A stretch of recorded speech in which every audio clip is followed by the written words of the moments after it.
first of all, I want to get clear. How are you pronouncing your character's name? Loki. Loki. Because Yeah. I swear Anthony was saying Loki all the way through. Well, he's Welsh, so maybe that's. I think he says Loki, Okay. like that in his deep gravitas, sincere way. Yeah, there we go, Loki. And so how many times have people said, have you given a Loki performance?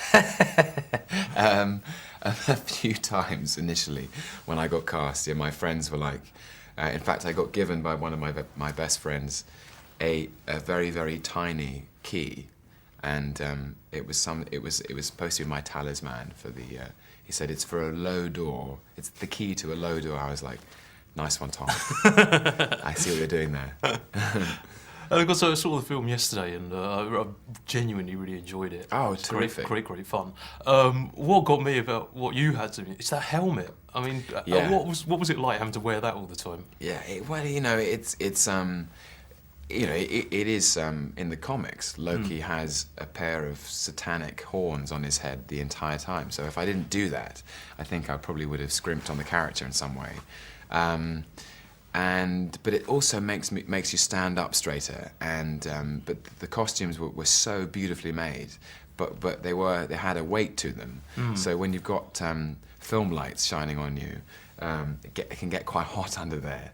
And then if you put what I used to call the steel balaclava on my head, there's nowhere for the heat to go. So my brain would slowly turn to scrambled eggs, which is, I think, why Loki is so angry all the time. But, it gives you so much. It's like, I remember reading something where Christian Bale was trying not to complain about wearing the batsuit and how hot it was in there. It gets, of course it gets hot when you're wearing heavy costumes, but you get to be a superhero, so there's no complaints. Absolutely. Well, I mean, right at the end of the film, there's a bit where you have to lay down with your head back.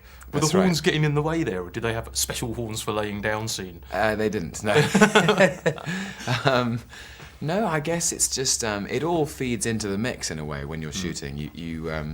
You have to roll with the punches and go with the flow, and I do think that the weight of the whole costume and the weight of those horns on my head kind of fed into Loki's distress in that moment. Yeah. He's really he's not in a happy place in his own mind at that point, and so any kind of discomfort that just goes with the territory, I think.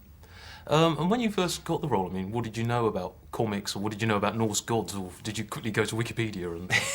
Well, no, I knew about the mythology, but also as a child, I had a pack of Marvel superheroes top trumps with all of their vital statistics, and so I knew Thor and Loki in the Marvel context through that. But from day one, it was just about immersing myself in the world of the comics, and the more I read, the more of a fanboy I became in my own way. In a way, they're such extraordinary stories. The size of them, they're so deep and rich, and they kind of take you in different directions, and very cool. I mean, if you read a few, did you read the one where Thor gets turned into a frog? You've read that one? I must have done, yeah. I don't remember that one specifically right now. I was just wondering whether you'd like Loki to do that in any sequels. I do remember that, actually. It's one of his. Yeah, there's an element of the sort of shape-shifting aspect of Loki which I always liked.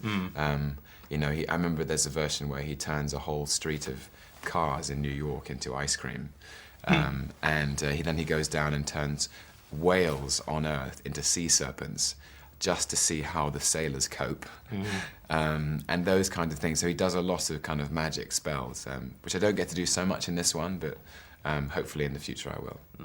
Well, I mean, you just mentioned that. I mean, it seems now definite that you're involved somehow in Avengers at the very least. I don't know that's true, actually. You don't know? I know that Loki will come back. I really don't. I know that Loki's going to come back in some capacity. Lurking in the shadows in some unpredictable way, but I actually don't know that it's going to be the Avengers. So, I just kind of assumed that from the post-credits scene. Oh, I see. Yeah. Yeah. I don't know.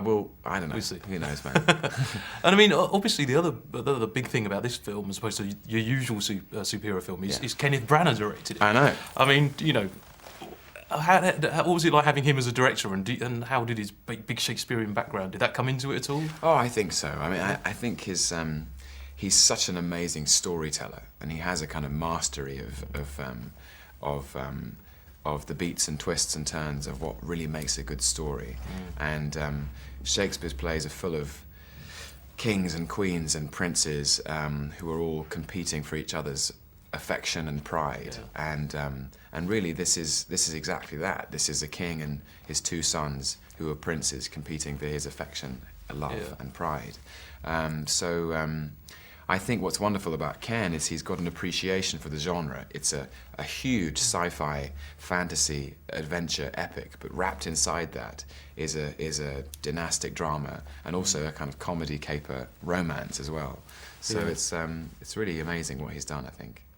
I mean, when you originally met with him, what tone did he say he was trying for the film? Because I was quite surprised by the tone and how he embraced the comic so much. Yeah, I think he always wanted to make something classic and weighty. He didn't want to be too glib, and I don't think he was interested necessarily in emulating other comic book films. Like, I think he wanted just to put his own stamp on it. I think he has an innately warm and redemptive heart. I think he wanted there to be some sort of redemption in a way. Yeah.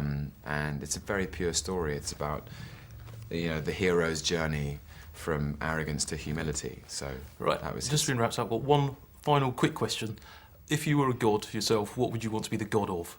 Oh my goodness! At this moment in time, because I'm not as good as I would like to be, I'd like to be the god of piano playing. Excellent. There you go, because I'm trying to get better.